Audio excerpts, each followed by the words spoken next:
This is Mrs. Gerhardt, and today I'm going to go over finishing your watercolor painting and finishing those fine details. So here I'm going to show you an example, and this has a lighthouse and it has some other details in it. And you can see that some layering has started to happen where we started with that one value and then we started to add some other colors and some other pieces within that. So we're slowly building that up.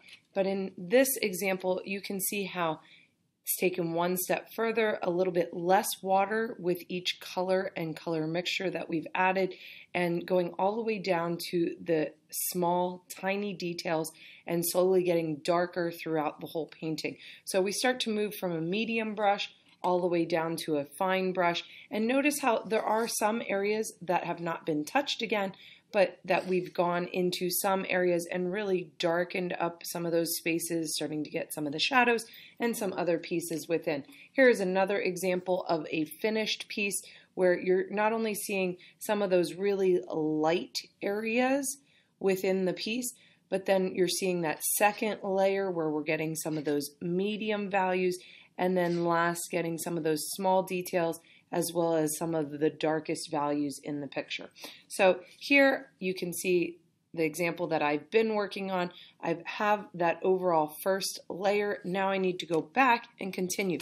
So sometimes I find it very helpful to look back at some of my images that I was working from.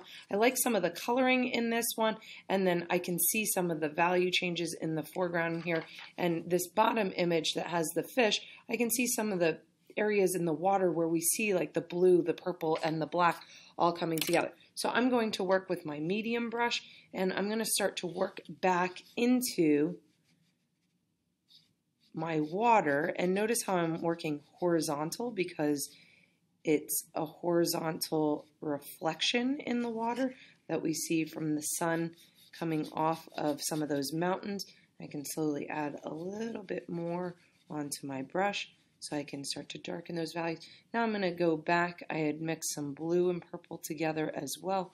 So I'm starting to add those pieces together, and if I'm working wet on wet, they're going to start to blend together. If I'm working wet on dry, they're not going to blend together. So I want to keep in mind, do I want my brush a little bit wetter? Do I want that area to be dry so that it doesn't blend together? Then I'm going to go into this larger area of the water. I'm going to add some more blue. And again, sometimes I test it out either on a scrap or something else. I have a little bit too much blue on that piece, and I want to mix some green in with it so that I get a little bit of a different variation on that blue. And I'm going to add some water, and I'm going to add some of that blue paint coming down into that central area. So you can see how I'm slowly continuing to add value. I'm not adding it on the whole thing, but I'm adding it on parts and pieces, going from light, then to medium, and then all the way into some of those darkest values overall for that piece. So I'm adding layers. I can work with water. I can also work with paint throughout some of those areas to add. If I get a little bit too dark, I can always pull some of that color back up using a paper towel.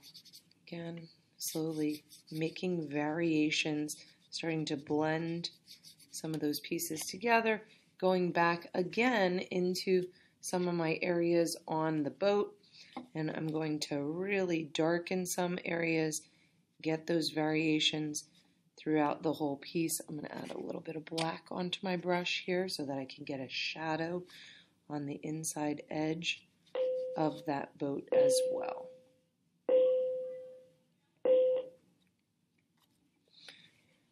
I'm not quite finished, but you can see how this piece is developing and as I'm going towards a finished product.